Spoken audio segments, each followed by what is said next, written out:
भला हुआ मेरी माला टूट गई, मैं राम भजन से छूटी। भला हुआ मेरी माला टूट गई, मैं राम भजन से छूटी। मेरे सिर से टली बला, भला हुआ मेरी माला टूट गई, मैं राम भजन से छूटी। मैं राम भजन से छूटी। नमस्कार दोस्तों, आज मैं एक शब्द लेके आया हूं आपके सामने, जिस पे हम विचार करेंगे, विवेक लगाएंगे। और शब्द क्या कह रहा है, कहाँ की तरफ इशारा कर रहा है, इसको बिल्कुल ध्यान से समझेंगे, एक एक चीज समझेंगे। क्योंकि दोस्तों यही वो चीजें हैं, यही वो वाणियां हैं जिनके द्वारा हमें सत्य और असत्य का ज्ञान होता है, हमें सही रास्ते का पता लगता है। असल में ये वाणियां हमारे लिए एक गाइड का काम करती हैं। जैसे आप देखेंगे कि कई ट्रैवलर आते हैं इंडिया में, विदेशों से आते हैं, अमेरिका से आते हैं, कनाडा से आते हैं, जापान से आते हैं। वो आते ही क्या करते हैं, एक ट्रैवल गाइड ले लेते हैं इंडिया में आके, जिसमें हर शहर के बारे में बताया होता है और हर शहर में कौन कौन सी चीजें देखने वाली हैं, पर्यटन स्थल हैं, उनके बारे में बताया होता है। वहां से कैसे कैसे कार टैक्सी मिलेगी, बस मिलेगी या एयरपोर्ट है, वो सारा कुछ बताया होता है। वो केवल इसीलिए कि उनको उस सफर में कोई प्रॉब्लम ना हो।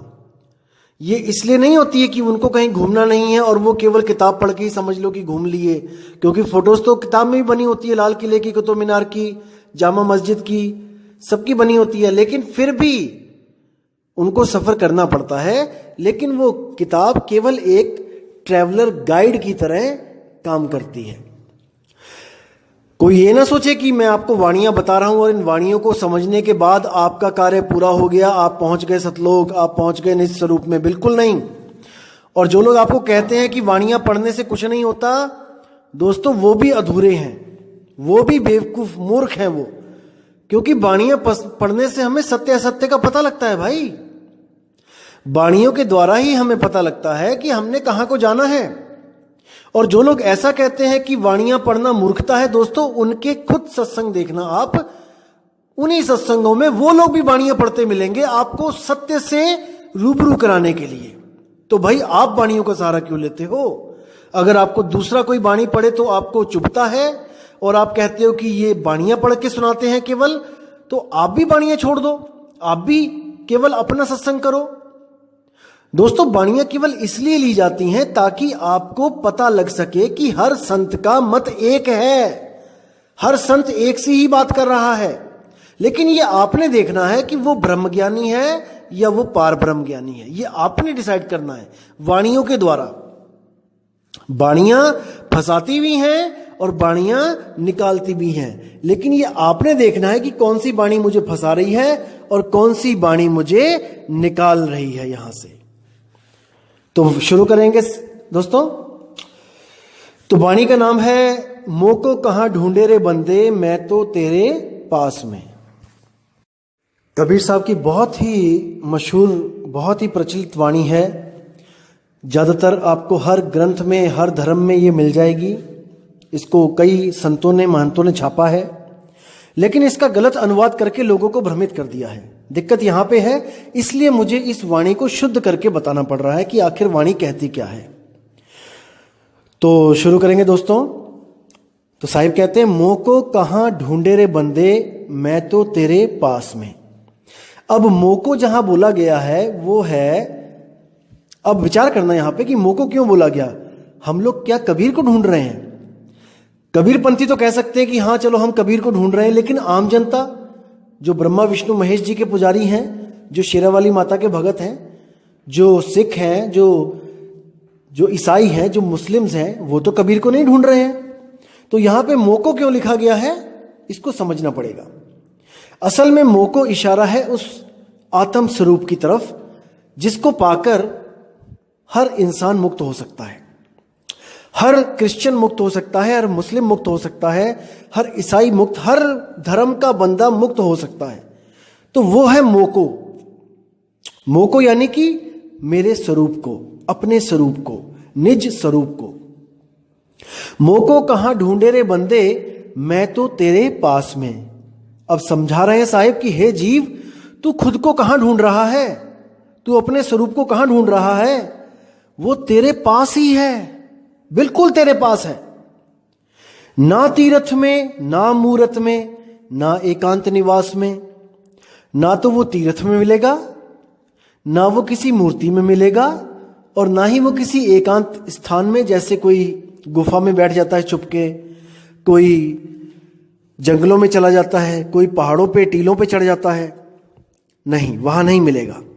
वो बिल्कुल तेरे पास है। तू जहां भी जाएगा वो तुझे वहीं पे मिल जाएगा। घर में बैठा है तो घर में मिलेगा, बाहर बैठा है तो बाहर मिलेगा, अगर किसी वन में बैठा है तो वन में भी मिलेगा। लेकिन उसको स्पेशल ढूंढने के लिए तू जाएगा तो वो नहीं मिलेगा। ना मंदिर में, ना मस्जिद में, ना काबे कैलाश में। ना किसी मंदिर में मिलेगा भाई, ना मस्जिद में, ना काबा कैलाश में चक्कर काटने से मिलेगा।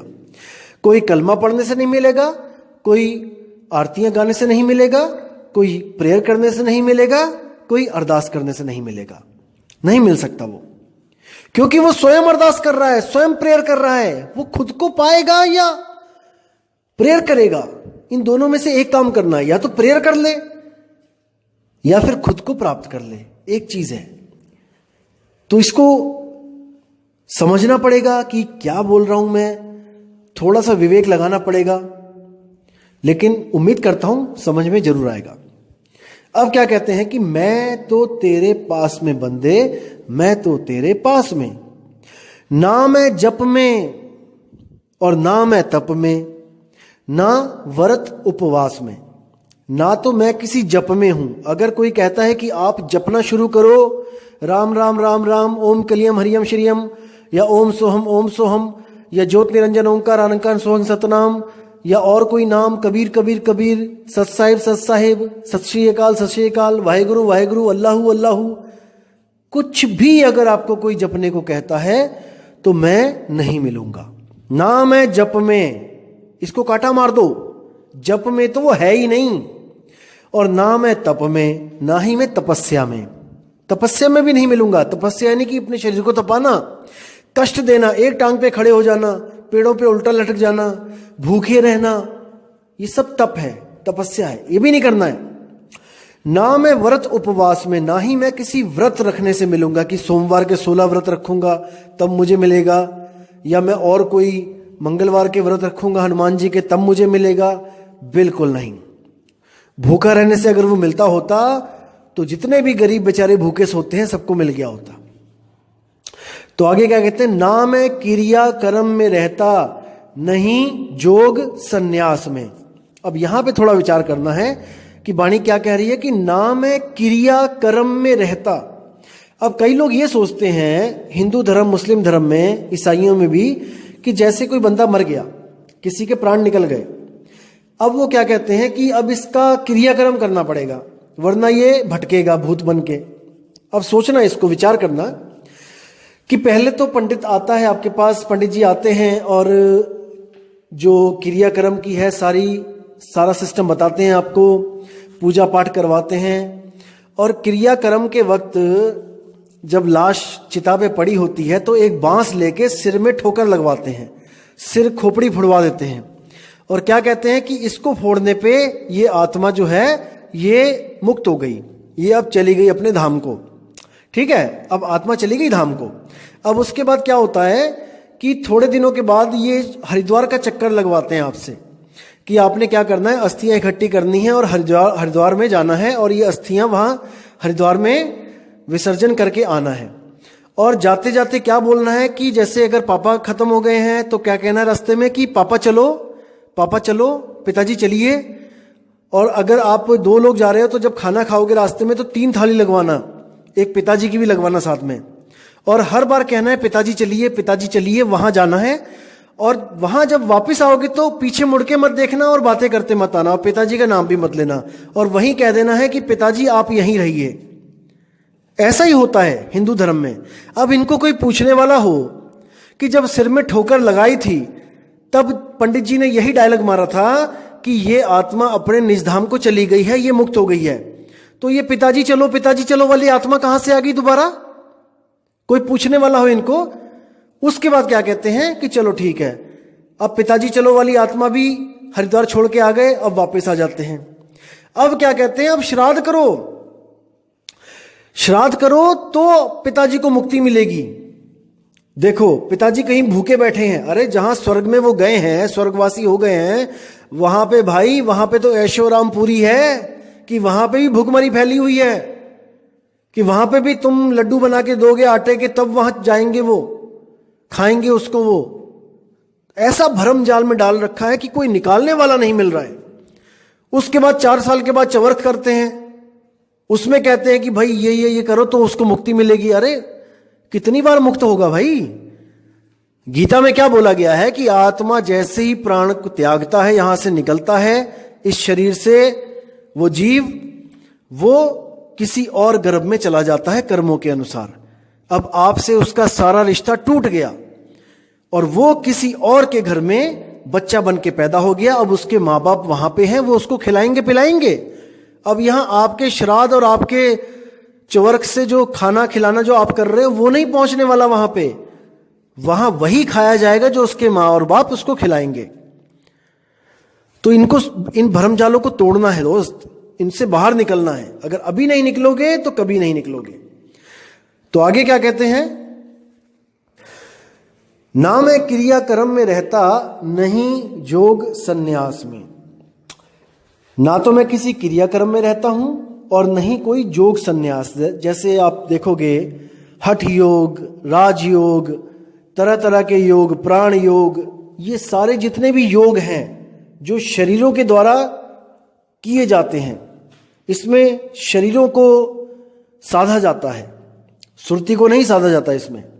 इसमें शरीरों को साधा जाता है। और यही जोग संन्यास में जितने भी जपी तपी सन्यासी थे वो सब उलझ गए और वापस गर्भजून में आ गए। अब कहते नहीं प्राण में, नहीं पिंड में, ना ब्रह्मांड आकाश में। ना तो मैं प्राण में रहता हूं और ना ही मैं पिंड में रहता हूं और ना मैं ब्रह्मांड में रहता हूं।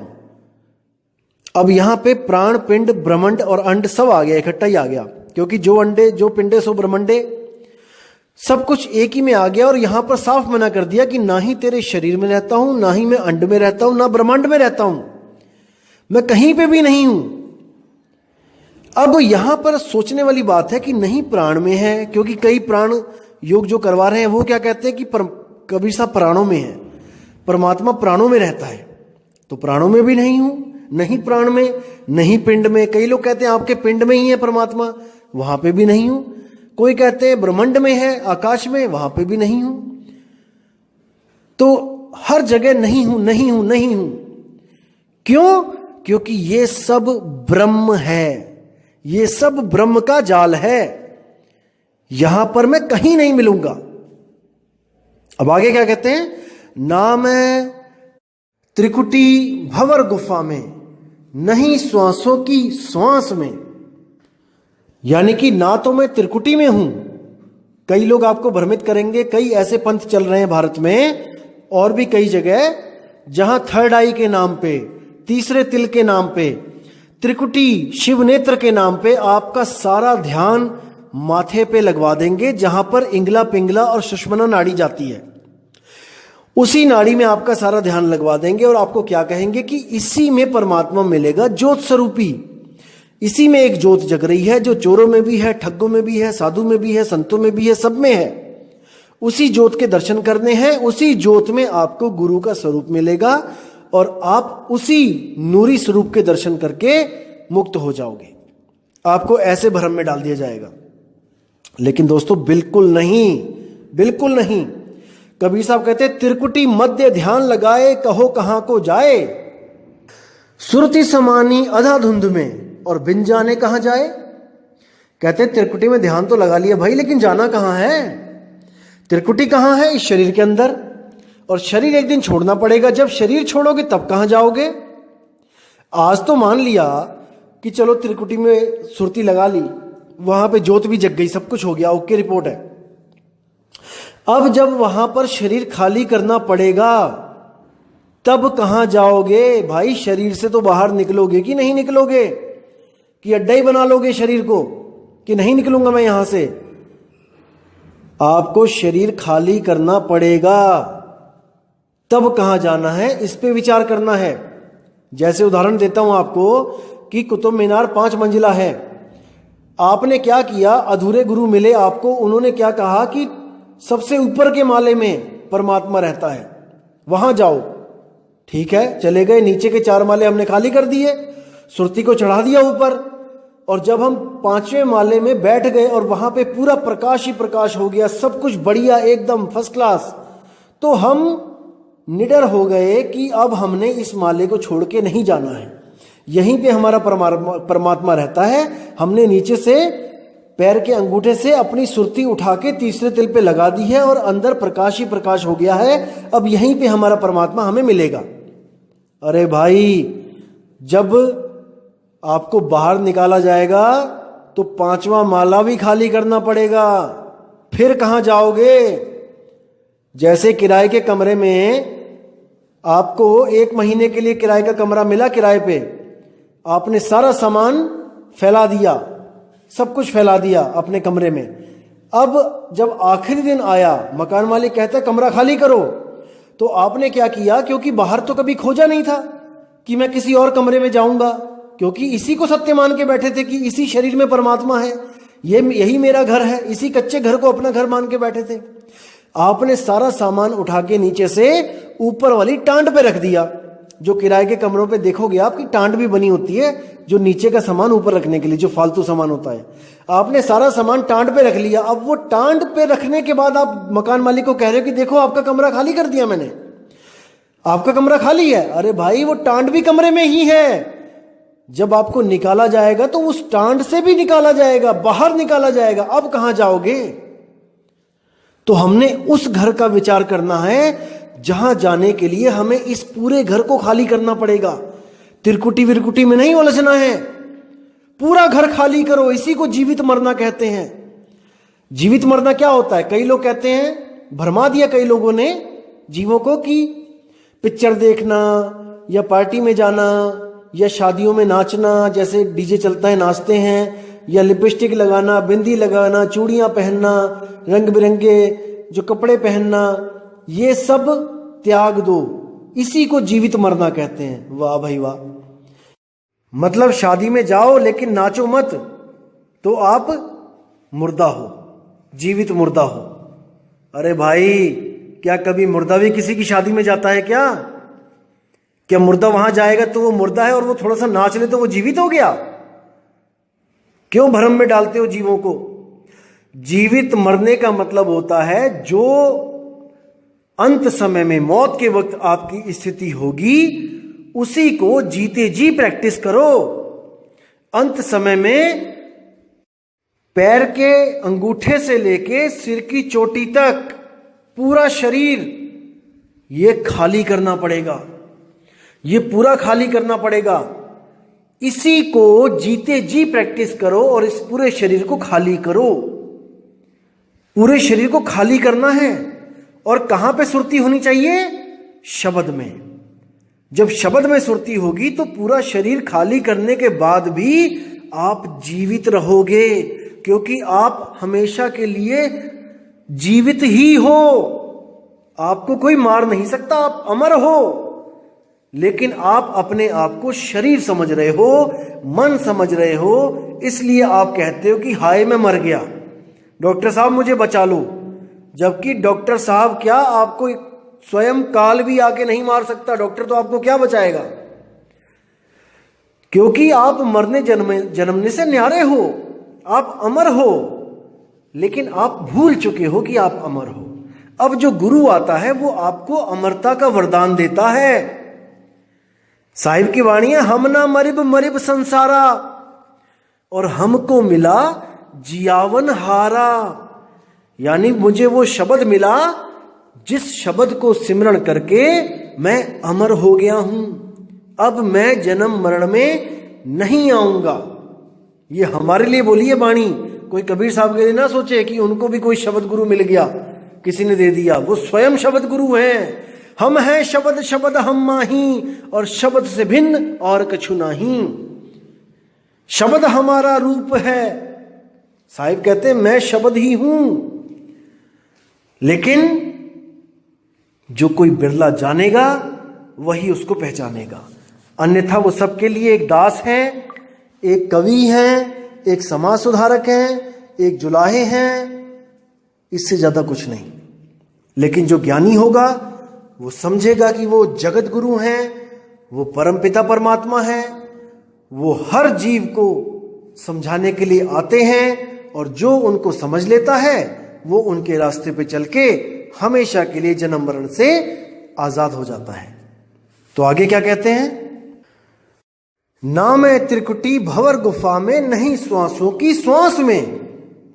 अब यहां पे साफ बोल दिया कि ना ही मैं श्वासों में भी हूं, क्योंकि कई लोग सोचते हैं कि कबीर साहब ने श्वासों के सिमरण की बात करी है कि श्वास श्वास में नाम ले, वृथा श्वास मत खोए, और ना जाने इस श्वास का आवन होए ना होए।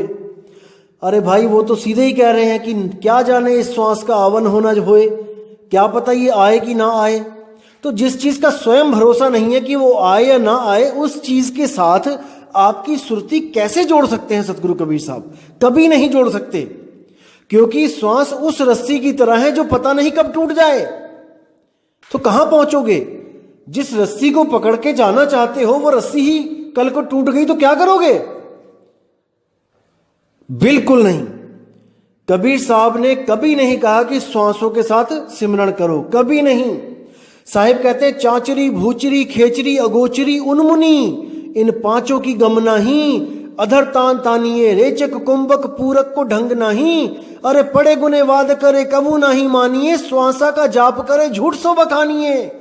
अक्षर पार नहीं अक्षर भरपूर है, और कहे कबीर सत्य कर मानिए। साहिब कहते पढ़े गुने वाद करे कबू नहीं मानिए।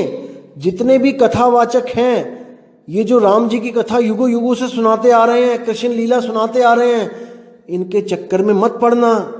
पढ़े गुने वाद करे कबू नहीं मानिए, और श्वासा का जाप करे झूठ सो बखानिए। जो श्वासा का जाप करता है वो भी झूठा है, क्योंकि उसकी रस्सी ही मजबूत नहीं है जो तुम्हें खींच के लेके जाएगी। तुम किसी समुद्र में गिर जाओ, तूफान में गिर जाओ, और वहां से जो हेलीकॉप्टर तुम्हें बचाने आ रहा है और जिस रस्सी में तुम्हें चढ़ाने जा रहा है, वो रस्सी कमजोर हो, कभी भी टूट जाए, तो भाई कैसे पार होगे? उठा के ले भी जाएगा तो थोड़ी देर में टूट जाएगी, फिर गिर जाओगे नीचे। तो कबीर साहब की रस्सी इतनी कमजोर नहीं है भाई। कबीर साहब क्या कहते हैं, लोह चुंबक की प्रीत ज्यों लोह को लेत उठाए, और ऐसा शब्द कबीर का काल से लेत छुड़ाए। लोह को उठा लिया जाता है बिना किसी रस्सी के, इसको समझो। बिना रस्सी के लोहे को उठाता है कौन? चुंबक। इसी तरह बिना किसी रस्सी के सुरती को कौन उठाएगा? शब्द। ना कि किसी रस्सी को पकड़ के सुरती ऊपर चढ़ेगी, बिल्कुल नहीं। क्योंकि शब्द विहंगम चाल हमारी, कहे कबीर सतगुर दई तारी, खुले कपाट शब्द झनकारी, और पिंड यंड के पार सुदेश हमारा है, करने नो दीदार महल में प्यारा है। साहिब कहते हैं जैसे एक पक्षी जमीन से उठता है और बिना रस्सी के सीधे ऊपर आसमान में उड़ जाता है, इसी प्रकार आपकी सुरती को शब्द गुरु संभालेगा, खींचेगा, और उसको कोई तोड़ नहीं सकता। श्वासों की रस्सी से चढ़ेगा तो श्वास तो कभी भी रुक जाएगी, कल रुक जाए, परसों रुक जाए, फिर क्या करेगा? फिर कैसे नाम लेगा? कौन सा नाम लेगा? तो साहिब कहते हैं श्वासा सिमरे घड़ी विचारे लगन तत्व में राखे, और जिस दिन जियरा काल ग्रासे कौन नाम ले बाँचे। जिस दिन काल आएगा कौन सा नाम लेगा भाई, क्योंकि श्वासा की रस्सी तो तोड़ देगा वो, फिर कैसे चढ़ेगा ऊपर। बिल्कुल गलत है। जहां पे भी कबीर साहब कहते हैं कि श्वास श्वास सिमरण करो व्यर्थ श्वास मत खोए, उसका मतलब है जैसे हम लोग पूरा दिन काम भी करते हैं और सारा ध्यान हमारा काम में होता है, लेकिन हम कभी नहीं सोचते कि मैं अगली सांस लूं। हर काम करने के लिए आप सोचते हो कि शायद मैं इसके बाद वो करूं, वो खत्म हो जाएगा तो वो करूं। हर चीज की एक प्लानिंग करते हो, उसको करने के लिए एक शेड्यूल बनाते हो, लेकिन सांस एक ऐसी चीज है जो आप बिना प्लानिंग के ले रहे हो। आपको सोचना नहीं पड़ रहा है कि मैं श्वास लूं। इसी तरह साहिब कहते हैं कि जो परमात्मा का नाम है, आप सोचो मत कि कब लिया जाए, सुबह को 2.5 घंटे की शाम को 2.5 घंटे। अरे भाई ये 24 घंटे होना चाहिए। 24 घंटे सहज योग में 24 घंटे आपकी सुरती शब्द में लगेगी, लेकिन पूरा गुरु मिलेगा तब। अधूरे गुरु क्या कहेंगे आपको कि ये आरती गाना, इतनी बार माला फेरना, 108 बार माला फेरना, ये मंत्र इतनी बार जपना, दिन में 5 राउंड जपना, 8 राउंड जपना। यानी कि आपको भगवान का नाम भी बंधन में दिया जा रहा है कि इतना करना, नहीं तो तेरी भक्ति पूरी नहीं होगी। बिल्कुल गलत। सहज योग होता है बिल्कुल सहज। उठत बैठत कबहु न छूटे ऐसी ताड़ी लागी, आंख न मूंदो कान न रूंदो तनिक कष्ट मत धारो, खुले नयन पहचानो हंस हंस सुंदर रूप निहारो। तो जब सतगुरु मिल जाता है तो वो भेद मिलता है शब्द का, और जब सुरती उसको प्राप्त करने के लिए जुट जाती है, लग जाती है अपने काम पे, तब आपको स्पेशली कुछ करना नहीं पड़ता। हाँ, आपके पास समय फ्री है, आप बिल्कुल फ्री हो, तो आप सहज होके बैठो, कहीं भी बैठो, जमीन पे बैठो, सोफे पे बैठो, बेड पे बैठो, और जो गुरुजी ने आपको बताया आप वो करो। आप बाइक पे जा रहे हो तो बाइक चलाओ, और जो गुरुजी ने बताया वो करते रहो। आप कुछ भी काम कर रहे हो करो उसको, जो गुरुजी ने बताया सहज योग वो करते रहो। 24 घंटे चलेगा, और जैसे ही वो प्रकट होगा वैसे ही आपके मुख से एक ही चीज निकलेगी, वाह गुरु वाह गुरु। दूसरी कोई चीज है ही नहीं। अगर अंग्रेज हो तो निकलेगा वाह, हिंदू हो तो निकलेगा वाह। तो इसी को समझना है। वो आनंद है, वो शब्द गुरु का आनंद है जो मुख से वहां निकलता है। लेकिन ये प्रकट तभी होगा जब आपको कोई भेदी सदगुरु मिलेगा जो आपको आपका ही भेद बताएगा, और आपकी जो भटकना है वो सब खत्म कर देगा। कहीं नहीं जाना, अरे ना कहीं जाना ना कहीं आना, आपे में आप समाना, यही मुक्ति है। आगे क्या कहते हैं, खोजी होए तुरंत मिल जाऊं एक पल की तलाश में। एक पल, 2 पल भी नहीं लिखे हैं, एक पल। लेकिन एक पल में कैसे मिलेगा वो जानना पड़ेगा। खोजी होए तुरंत मिल जाऊं, जो खोजी है, जो खोजता रहता है कि कहां है, उसको वो जरूर मिलेगा। जैसे आज आप सत्संग सुन रहे हो, कई लोग मुझे फोन करते हैं, मैसेज करते हैं कि मैं तो जी कबीर वाणियां खोज रहा था और खोजते खोजते आपका सत्संग मिल गया, और मालिक की बड़ी कृपा होगी जो आपका सत्संग मिल गया। तो भाई खोजी है ना, खोजी होए तुरंत मिल जाऊं। अब वो रास्ता मिल गया है, अब उसके बाद क्या बचा, अब गुरु जी के पास जाना बचा। अभी तो रास्ता मिला है, खोजने पे रास्ता मिला है, और जब गुरु के पास जाओगे तो खोजने पे वो शब्द मिलेगा। और वो शब्द कोई दे नहीं सकता आपको कि कोई नाम दे देगा आपको। वो शब्द ऑलरेडी आपके पास है, वो शब्द ऑलरेडी आप हो, आप ही हो वो शब्द।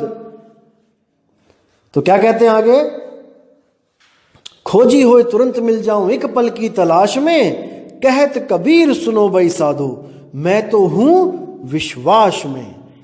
विश्वास में क्यों बोला साहिब ने, क्योंकि भाई जब गुरुजी शब्द देंगे आपको, देंगे बोलने में आ रहा है, जब शब्द लखाएंगे तो आपको कुछ दिखाई नहीं देगा आंखों से, कि आप सोचो कि गुरुजी लखाएंगे यानी कुछ दिखाएंगे हमें, कोई चमकती हुई चीज दिखाएंगे, बिल्कुल नहीं। गुरुजी आपको वो शब्द लखाएंगे जो पिंड अंड ब्रह्मांड से न्यारा, जो ना अंदर और ना बाहर, जो ना मंदिर में ना मस्जिद में और ना जप में ना तप में। जब वो शब्द आपको लखाएंगे तो आपको ज्ञान दृष्टि से उसको परखना पड़ेगा कि हां यही सत्य है, यही वो शब्द गुरु है जिसको मैं युगों युगों से ढूंढ रहा हूं। और इस पर विश्वास करके आपको भक्ति शुरू करनी पड़ेगी, गुरु पर विश्वास करके कि जो गुरु जी ने बताया है ये अटल सत्य है और इसी को मैं प्रैक्टिस करके, प्रैक्टिकल करके इसको प्राप्त करूंगा। इसलिए बोला है कि कहे कबीर सुनो भाई साधो, मैं तो हूं विश्वास में। जब कोई ऐसा गुरु मिल जाए जो मेरे बताई गई हर चीज को डिनाई कर दे, मना कर दे, ना जप में ना तप में ना श्वासों में, जब ऐसा गुरु मिल जाएगा और वो लखाएगा, तब भाई बिगड़े काम बन जाएंगे। लेकिन विश्वास करना पड़ेगा, विश्वास रखना पड़ेगा जो गुरुजी बता रहे हैं वो बिल्कुल सत्य है, तब आपकी भक्ति शुरू होगी। वरना अभी तक तो आप केवल काल की भक्ति, मन की भक्ति में ही लगे हुए हो। अभी तक तो एक कदम भी सही तरफ नहीं चला आपने। तो दोस्तों इसको समझना पड़ेगा, इस पे विचार करना पड़ेगा, क्योंकि सब कुछ आपके सामने है। यही वाणियां ले लेके आपको लोग जपवा रहे थे।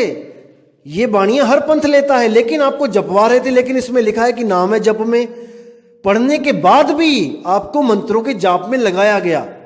अब साफ लिखा है नाम है श्वासों की श्वास में, लेकिन पढ़ने के बाद भी आपको श्वासों में उलझाया गया।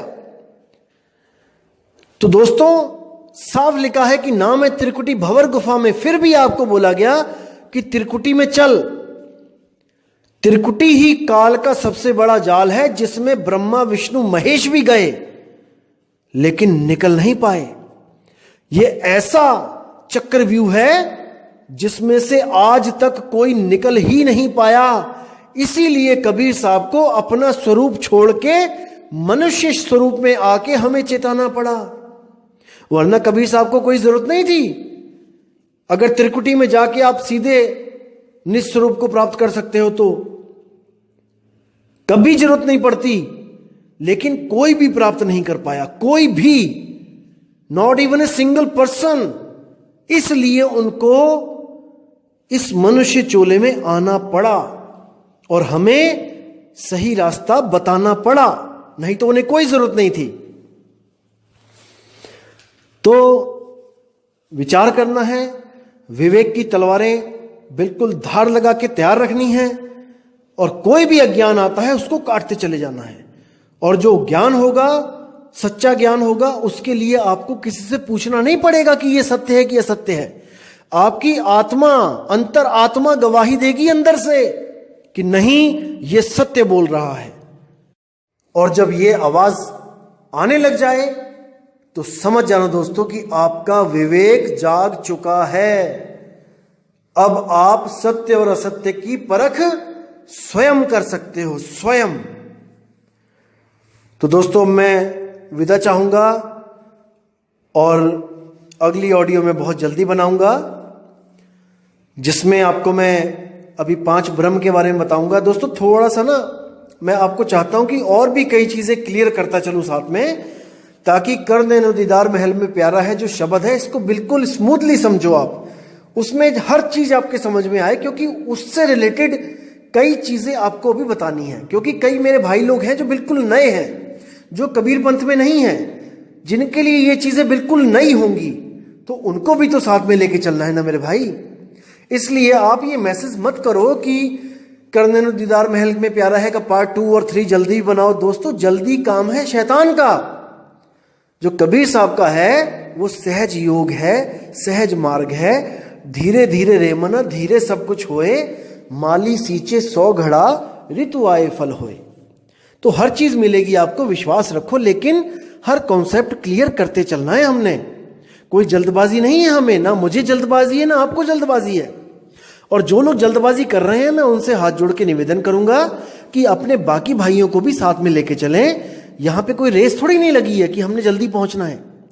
हमने हर चीज को क्लियर करना है ताकि हमारे किसी भाई को कोई नकली अधूरा गुरु ठग ना ले।